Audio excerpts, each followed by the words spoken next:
हौसलों का भुगतान क्या करेगा कोई जिनकी शहादत का कर्ज देश पर उधार है। आप और हम इसलिए खुशहाल है क्योंकि सीमा पे सैनिक शहादत को तैयार है। नमस्कार, द पीके टाइम्स के इस खास कार्यक्रम वर्दी की शान में आप सभी का स्वागत है। मैं हूं आपके साथ आरती शर्मा और जो शख्सियत आज हमारे इस कार्यक्रम वर्दी की शान में मौजूद है वो है बाड़मेर जिले के चौहटन तहसील के ढोक गांव के रहने वाले नरपत सिंह जी राजपुरोहित, जिन्होंने 2010 में एसएसबी में सहायक कमांडेंट के तौर पर अपनी जिम्मेदारी संभाली। कि फिलहाल में ये झारखंड राज्य के दुमका जिले में एक डिप्टी कमांडेंट के तौर पर कार्यरत है। सर, बहुत बहुत स्वागत है आपका द पीके टाइम्स के इस खास कार्यक्रम में। Thank you ma'am. क्या वो वजह रही कि आपने इस फील्ड को चुना? जिस इलाके से मैं आता हूँ, राजस्थान का वेस्टर्न पार्ट है बाड़मेर और बाड़मेर का भी वेस्टर्न पार्ट है चौहटन जी। हमारे गांव की और हम सब हमारे गांव के घरों की, मेरे अपने घर की विरासत है। मेरे फादर इंडियन आर्मी से रिटायर्ड है जी। मेरे ग्रैंडफादर 1971 के सिविलियन के रूप में इंडियन आर्मी के साथ में 13 मंथ के लिए उन्होंने युद्ध में सेवाएं दी है जी। और इसी के साथ साथ हमारे गांव में 1971 में और 1965 में लोगों ने दुश्मनों के दांत खट्टे करने में एक आम नागरिक के तौर पर जो सेवाएं देनी थी वो दी है। हमारे गांव से कम 30 से ज़्यादा लोग मिलिट्री, पैरामिलिट्री और पुलिस बल में अपनी सेवाएं दे रहे हैं जी। तो इसलिए उस गांव से आना और उस गांव के लोगों को इस तरीके से देखना अपने आप में हर किसी को वहाँ मोटिवेट करता है कि इस प्रकार की यदि सेवा करने का मौका मिले तो उससे बड़ा कोई सौभाग्य नहीं है। तो इसी कड़ी में मैं जब अपना अध्ययन कर रहा था और उसके बाद में मैं सौभाग्यवश कहूँगा मेरा कोई ऐसा विशेष तौर पे रुझान नहीं था कि मैं इसको ही ज्वाइन करूँ, लेकिन जब ये सर्विस मैंने एग्जाम दिया और जब मुझे ज्वाइनिंग मिली तो जिस प्रकार की हमारी परंपरा है कि लगभग क्या उम्र रही होगी आपकी जब आपको इसमें ज्वाइनिंग मिली थी, या आपने इसके लिए तैयारी करना शुरू कर दिया था? आफ्टर 12th ही आपने इसके लिए तैयारी शुरू कर दी थी? मैं इसके लिए आफ्टर 12th ही तैयारी करना शुरू कर दिया था और ग्रेजुएशन होने के 1 साल बाद मैंने इसको ज्वाइन किया और उस वक्त मेरी उम्र लगभग 23 वर्ष के आसपास थी जी।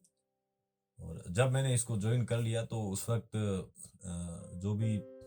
जो देश काल था और जिस तरीके से जो हमारा चलन था हम आराम से चल रहे थे, लेकिन जैसी कि हमारी परंपरा रही है कि जब एक बार उसमें घुस गए तो जो कार्य दिया गया है उसको संपूर्ण रूप से जब तक निष्पादन न कर दें तब तक चैन से रहने वालों में से हम लोग नहीं है जी। तो फिर मैंने इसमें अपना संपूर्ण देना शुरू कर दिया। अभी हम फिलहाल देखें तो जनरेशन ये तय नहीं कर पाती है, फैसला नहीं ले पाती है कि मुझे किस फील्ड में जाना है। कैसे आपने ये निर्णय लिया? जो मेरी प्राथमिक शिक्षा मेरे गांव में हुई जी। और जो जैसा कि मैंने अपने गांव के बारे में आपको बताया, उसके बाद में मैं क्लास 6 के लिए जवाहर नवोदय विद्यालय पचपदरा में गया। तो उस वक्त जो हमारी मित्र मंडली थी, जो वहाँ पर हमको जो लोग मिले थे जी। जो आज भी विभिन्न प्रकार की अपनी सेवाएं राष्ट्र में किसी न किसी पद पर रहते हुए दे रहे हैं, तो सौभाग्यवश मेरे स्वभाव की वजह से या कुछ ऐसे ही कुछ मेरे मित्र थे। उसमें डॉक्टर सुरेंद्र सिंह चारण, महेंद्र सिंह चाड़ी और वीरू सिंह भाटी, विजय सिंह चौधरी, ये सारे मुझे उस वक्त फौजी बोलते थे ऐसे ही मजाक में। तो बाद में पता लगा तो इन लोगों ने शुरू में ही इस तरीके से बोल के भी कहीं मोटिवेट कर रखा था। बिल्कुल। तो सराउंडिंग्स का जो असर होता है वो रहा, तो मैं फिर उसमें अपने आप को उस मनोस्थिति में लेके चला गया कि ये फील्ड मेरे लिए ज्यादा बेटर रहेगा जी। तो इसी प्रकार मैंने फोर्सेस में ज्वाइन कर लिया। क्या बचपन से ही अनुशासन आपके अंदर भरा हुआ था? बचपन से जैसा कि बताया कि मेरे पिताजी वो इंडियन आर्मी में थे और हमारा गांव वगैरह है, उसको यदि गवर्नमेंट सर्विस के नाम पे यदि कोई बात की जाए तो उनको फौज के अलावा कोई दूसरी चीज समझ में नहीं आती जी। और उसके बाद में मैं क्लास 6 में जब नवोदय विद्यालय में गया तो वहाँ एक फिक्स शेड्यूल, रूटीन, काम करने का तरीका वगैरह होता है, तो वहाँ पर भी एक बहुत अच्छा अनुशासन हमारे जीवन में डाला गया जी। लेकिन जब मैंने सर्विस ज्वाइन की तो इसका तो अनुशासन जो होता है वो आले दर्जे का होता है। आले दर्जे का means that will be counted as exemplary. वहाँ पर आपकी हर एक चीज, आपका टर्नआउट, आपके बाहर के विचार, अंदर की बातें, आपका हर किसी इवेंट में पार्टिसिपेशन से लेके ऑपरेशन में पार्टिसिपेशन से लेके, तो कोई भी इस प्रकार के जब बड़ी टास्किंग आपके सामने हो, कोई एडवेंचर्स वर्क आपके सामने रख दिया गया हो, तो उसको बिना अनुशासन के जीता नहीं जा सकता है। बिल्कुल। जब आप घर आते हैं तब आप क्या होते हैं? तुलसीदास का एक वो दोहा है कि तुलसी कभी न जाइए जन्मभूमि के गांव, जी। काम धाम जाने नहीं ले पिछलिया नाम। मतलब कि गांव वालों के लिए हम वैसे ही है जैसे जो शुरू से थे। जी, बिल्कुल। चूँकि आप बाड़मेर ज़िले के रहने वाले हैं, लेकिन जब आप बाहर गए, जैसे फ़िलहाल आपकी पोस्टिंग झारखंड है, तो अचानक से कल्चर वहाँ का बदल गया, तो अपने आप को ढालना कितना मुश्किल भरा भरा रहा ये? जब मेरी पहली पोस्टिंग जब मैं ट्रेनिंग से जब मैं पास आउट हुआ, जी। उसके बाद में फर्स्ट पोस्टिंग मुझे लगभग साल भर के लिए इंडो नेपाल बॉर्डर पर मुझे मेरी पोस्टिंग रही, जी। जो कि एक मित्र राष्ट्र है और शांति प्रिय देश है, और वहाँ पर कोई ज़्यादा आपको कर्तव्य दिखाने का मौका नहीं मिलता है। जी। उसके साल भर बाद में मेरी जो नेक्स्ट पोस्टिंग है वो झारखंड में हुई, और उस पोस्टिंग के दौरान जो मैंने वहाँ के लोग, वहाँ का कल्चर और वहाँ के जो तौर तरीके वगैरह जो मैंने देखे, जी। तो थोड़ा सा उसको समझने में एक समय लगा। लेकिन मैं वहाँ पर एक बहुत ही जिंदा दिल, बहुत ही नेक और बहुत अच्छे इंसान मिले, जिनका नाम है श्री इमानुअल बास्की। जी। वो लोकल्स थे और वहाँ के वो ट्राइबल है, तो उनके साथ रह करके मैंने वहाँ के कल्चर को देखा, परखा और समझा, और फिर उसका कद्र करना शुरू किया। जी। तो जब मैंने उस कल्चर को अपने आप में बिल्कुल टोटली बसा लिया, उसके बाद में हम जो कार्य कर रहे थे उसमें हमारे को जो सफलता है वो बहुत बड़े स्तर पर भी मिली। जी, बिल्कुल। और चूँकि झारखंड का आप यहाँ ज़िक्र कर रहे हैं, आपकी पोस्टिंग वहाँ पर भी लगी, तो वहाँ पर माओवादियों का जो ये जाल है वो काफ़ी देखा जाता है, नक्सलवादी वहाँ पर काफ़ी है, उनके खिलाफ वक़्त-वक़्त पर ऑपरेशन भी चलाए जाते हैं। सुना है कि आपने भी कई सारे एनकाउंटर्स किए हैं। कौन-सा वो एनकाउंटर था जो आपके दिल के काफ़ी करीब है, और वो ऐसा लगा हो कि हाँ, वाक़ई ये काफ़ी कठिन परिस्थिति के बावजूद उसके आपने हार नहीं मानी और उस एनकाउंटर को सफल बनाया? वैसे वहाँ रहते हुए जितने भी कुछ 5-7 जो एनकाउंटर्स हुए हैं, जी। सबकी चर्चा मैं तब तक नहीं कर सकता जब तक वो कि गवर्नमेंट ऑफ इंडिया की तरफ से पब्लिक डोमेन में ना आ जाते हैं। जी, बिल्कुल। एक एनकाउंटर जो सबसे पहला मेरा एनकाउंटर था 2018 का, उस एनकाउंटर में मैं जब आमना सामना जब हमारा हो रहा था और माओवादियों की तरफ से जब गोलियां चल रही थी, जी। तो मैं उसमें कुछ अंदाजा लगा रहा था कि ये फिल्मी स्टाइल में माओवादी हमारे ऊपर ऐसे कूद पड़ेंगे और फिर हम उनको कूद करके जवाब देंगे। लेकिन जब वहाँ पर हमने उनके ऊपर अटैक किया, जो जी। कि माओवादियों के लिए वो बिल्कुल बस उनके लिए एक तरीके का उन्होंने कभी सोचा नहीं होगा कि इस तरीके से हमारे ऊपर अटैक हो सकता है। जी। और वो शाम को 6 बजे और बहुत डेंस फॉरेस्ट के अंदर उनके एक बने बनाए कैंप पर हमने अटैक किया था, जबकि उन लोगों ने हमको देख लिया था, उन्होंने फायर भी खोला था, लेकिन जी। उसके बावजूद भी हम जिस तरीके से जो वेल ट्रेंड कमांडोज की तरह हम एडवांस कर रहे थे, हुँ। जो हमारा रिटेलिएशन जो था उसमें हम मौत से इतने अनभिज्ञ थे, उनको पता ही नहीं था कि मौत हो सकती है। जी। तो जब वो था तो वो उस एनकाउंटर्स के बाद में 2 माओवादी जो न्यूट्रलाइज हुए, मेरे को 2 दिन तक उसमें नींद नहीं आई शुरू जी। में। तो वो जो पहला एनकाउंटर है वो जीवन में आज तक मेरे लिए एक बहुत ही स्वर्णिम यादें लिए हुए हैं। जी। इवन उसमें बहुत ज्यादा एडवेंचर, खतरे का लेवल बहुत ज्यादा था, अच्छा। लेकिन आज हम आपके सामने बैठे हैं जिंदा होकर जब बात कर रहे हैं, तो बिल्कुल। उससे बढ़िया कुछ हो नहीं सकता है। हमारा जो भारत देश है वो विश्व शक्ति की ओर अग्रसर है, लेकिन फिलहाल जो हमारे देश का आंतरिक मुद्दा है वो माओवादियों का बना हुआ है। तो ऐसे में आपके लिए उन माओवादियों को पहचान कर, उन दुश्मनों को पहचान कर उन्हें मारना कितना कठिन लगता होगा? आपका सवाल बहुत ही सही है, क्योंकि भारत के सामने जो आंतरिक समस्या के रूप में सबसे बड़ी विकराल समस्या के रूप में माओवाद है। जी। और माओवाद जो है उसने अपने पांव वहीं पसारे हैं जहां पर देश के भोले भाले आदिवासी जनता निवास करती है। जी। अब उनके अंदर बैठे हुए दुश्मन को इंटरसेप्ट करना एक सबसे ज्यादा कठिन कार्यों में से एक है, जी। क्योंकि हमारा भारतवर्ष लोकतंत्र में भरोसा करता है और मानवाधिकारों में बहुत ज्यादा भरोसा करता है, और किसी भी तरीके से ऐसी कोई भी ड्रिल अपनाने से मना करता है जिससे कि आम व्यक्ति को, निहत्थे को, किसी को नुकसान हो। जी। तो माओवादियों के विरुद्ध जितने भी सशस्त्र बल जो लड़ रहे हैं उसमें सबसे बड़ी समस्या है दुश्मन की पहचान।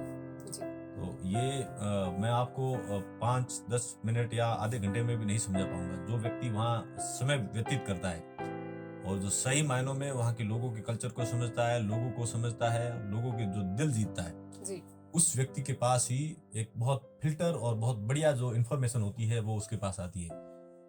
फिर जो माओवादियों का कार्य करने का जो तरीका है, माओवादी जो है वो बिल्कुल सैनिक यूनिफॉर्म में जंगलों के अंदर वेपन वगैरह उठा करके सैनिक टुकड़ियों की तरह रहते हैं। जी बिल्कुल। तो जब वो इस प्रकार की जो लोकेशंस वगैरह यदि आप जंगल के अंदर उनकी इंटरसेप्ट कर लेते हैं, यदि आपके पास में आसूचना तंत्र बहुत ही बढ़िया और मजबूत है। मजबूत हो, बिल्कुल। तो आप लोग जाकर के उनको घेर के आप उनको सरेंडर करने के लिए पुकार सकते हैं। लेकिन जैसा कि देखा गया है कि जंगल के अंदर रहने वाला माओवादी और जो इस प्रकार की बढ़िया फाइन वेपनरीज के साथ जो बैठा है, वो आपकी पुकार का जवाब गोली से ही देता है। जी बिल्कुल। अक्सर हमने वहां पर ये देखा है। तो वहां तक पहुंचने के लिए, उस जंगल में उस पर्टिकुलर पॉइंट तक पहुंचने के लिए जो जो मेहनत करनी पड़ती है, वो मेरे ख्याल से 10 मिनट 20 मिनट या आधा घंटा तक होने वाले एनकाउंटर से कई कई कई गुना बड़ी मेहनत होती है। जी तो जो जितने भी केंद्रीय बल जो माओवादी इलाके में काम करते हैं उनके सामने ये बहुत विकट समस्या है कि अपने दुश्मन को कैसे इंटरसेप्ट करें। जी बिल्कुल। लेकिन उसमें जो भी हमारे पास में उपलब्ध अत्याधुनिक तकनीकी और आज के समय में जो हथियार है जो भी। हाँ जी जो लोगों के माध्यम से ही वहां तक पहुंचा जा सकता है, जी ओके। तो उसकी कोशिश हो रही है, उसको नेस्तनाबूद करने की भरपूर कोशिश है। जी क्योंकि हाल ही में आपको वीरता का पुरस्कार भी दिया गया है राष्ट्रपति रामनाथ कोविंद की ओर से रिपब्लिक डे पर। जानना चाहूंगी किस परिप्रेक्ष्य में ये जो आपको पुरस्कार दिया गया। यह एक घटना वर्ष 2018 की जुलाई माह के 28 तारीख की है, जी जिसमें कि मैं जिस टीम को लीड कर रहा था, जी वो टीम और उसके सामने लगभग 20 से 25 की संख्या में माओवादी थे।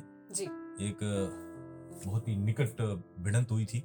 उस भिड़ंत में हम लोग सुबह 4 बजे के चले हुए थे और शाम को 6 बजे तक माओवादियों के कैंप के ऊपर पहुंच गए थे। जी और जिस माओवादियों के कैंप के ऊपर हम लोग पहुंचे थे, उस जगह से लगभग 800 मीटर से 1 किलोमीटर से 800 मीटर के बीच में मेरी टीम जो है वो 2 भागों में बांट दी गई थी। जी मेरे साथ में जो टीम थी वो 10 की संख्या में थी और एक मेरा हेड कांस्टेबल था, उसके साथ में एक 13 की संख्या में टीम थी।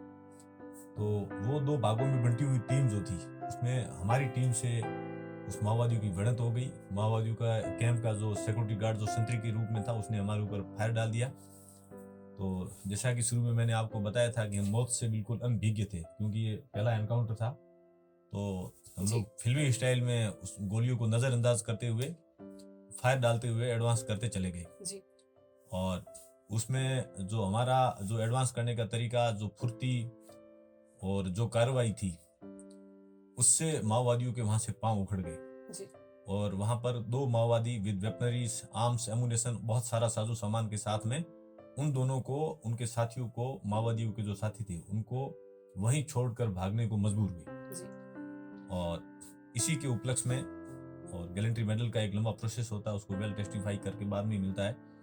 तो हमारे उस वक्त के जो डीआईजी श्री सोमी सर और आईजी श्री संजय सर, जी इनके मार्गदर्शन में, और बाद में जब गवर्नमेंट ऑफ इंडिया में जब हमारे साइटेशंस पहुंचे, तो उसको रिकमेंडेशन होने के बाद में, अप्रूव होने के बाद में 26 जनवरी 2020 को रिपब्लिक डे के उसके ऊपर ये वीरता पुरस्कार की घोषणा की गई, जिसको भी हमने हाल ही में रिसीव किया। जी बिल्कुल। लीडरशिप के तौर पर किस तरीके से आप अपनी बटालियन का नेतृत्व करते हैं, अपनी बटालियन के आप हीरो भी कहे जाते हैं।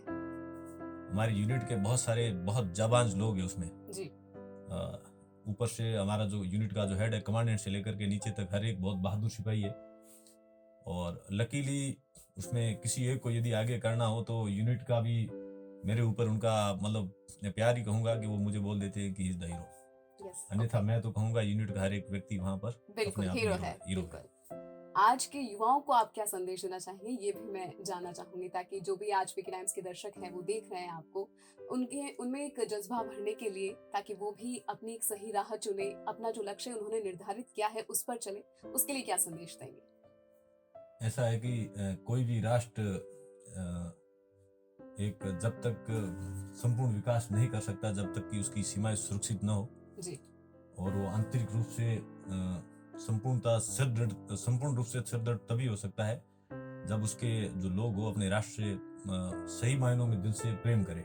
जी और मैं फिर ये कहूँगा कि हमारे यहाँ के जो वैसे भी हम लोग यहाँ से शुरू से ही हजारों वर्षों से एक ऐसा इतिहास है जिसमें लोग अपने बलिदान देते हुए रहे हैं, तो अपने आप को हमेशा तैयार रखना चाहिए। युद्ध ना हो तो कम से कम युद्ध जैसे अभ्यास करते रहें, जी अपने आप को फिजिकली फिट रखें, स्वास्थ्य का ध्यान रखें, और इंडियन आर्म फोर्सेस वगैरह जितने भी सेंट्रल फोर्सेस वगैरह है इनकी तरफ इनका भर्ती होने की इनकी प्रेफरेंस होनी चाहिए। और दूसरी बात है कि जो लोग भी इस क्षेत्र में कार्य कर रहे हैं, दूर दराज जंगल, बर्फ, रेगिस्तान और जो भी घने जंगलों वगैरह में जो लोग जहाँ जो पोस्टेड है, उनको जब भी वो मिले तो मेरा ये मानना है कि उनको आप लोग ये जरूर उनको धन्यवाद दीजिए और उनको ये जताइए कि आप लोग बहुत बढ़िया कार्य कर रहे हैं। जी तो ताकि उन लोगों का भी मनोबल बना रहे, और लोग जब आप उनका आदर कदर करेंगे तो आने वाली जो जनरेशन है वो भी इस प्रकार की फोर्सेस ज्वाइन करने के लिए अपने आप को तैयार करेगी। तो अगली बार फिर मुलाकात होगी वर्दी की शान की एक अलग शख्सियत के साथ। तब तक के लिए जुड़े रहिए द पीके टाइम्स के साथ।